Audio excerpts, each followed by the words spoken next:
Anne Boleyn was the second wife of King Henry VIII and the mother of Queen Elizabeth I.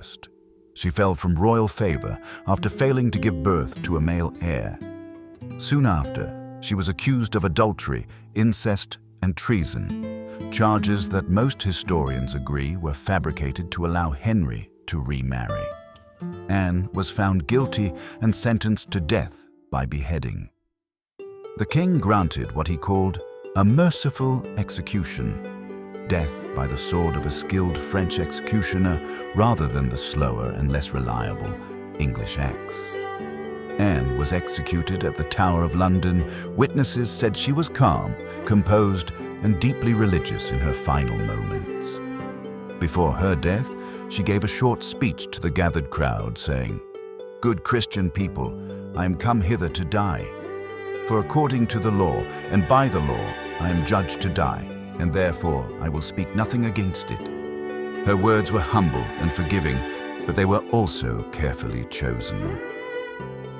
Anne avoided any hint of defiance that could have endangered her family, especially her daughter, Elizabeth. After the speech, Anne knelt upright on the scaffold while her ladies tied a blindfold over her eyes.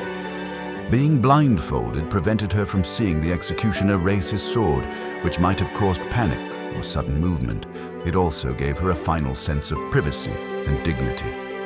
Anne reportedly prayed quietly and remained calm until the end. The executioner is said to have distracted her by calling out for his assistant to hand him the sword. In that instant, he struck swiftly and cleanly with a single blow.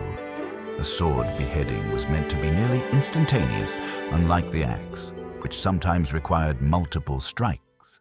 This brings us to the haunting question: did Anne Boleyn's head remain conscious after beheading? Some witnesses claimed her lips appeared to move after the blow. But to understand what that means, we need to look at what actually happens in the body. When the head is severed, blood pressure and oxygen supply to the brain stop immediately. The brain still holds a small amount of oxygen, enough for a few seconds of minimal activity. Experiments from the 18th and 19th centuries showed that heads could display reflex movements, such as blinking or twitching, for a few seconds after decapitation. Reports from the French Revolution described similar brief motions in guillotined heads. However, these were reflexes, not signs of awareness.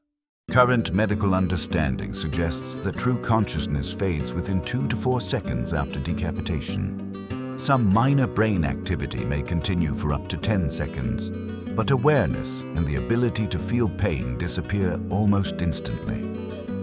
Conscious pain requires an active brain and steady blood flow, both of which are lost the moment the neck is severed.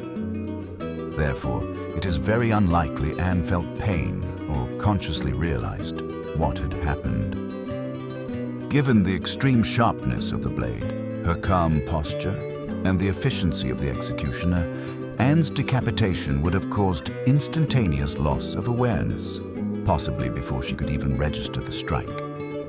But Anne's daughter, Queen Elizabeth, didn't have a peaceful end either. In her final days, her body was said to emit such a strong odor that it may have contributed to her death. Click to learn more.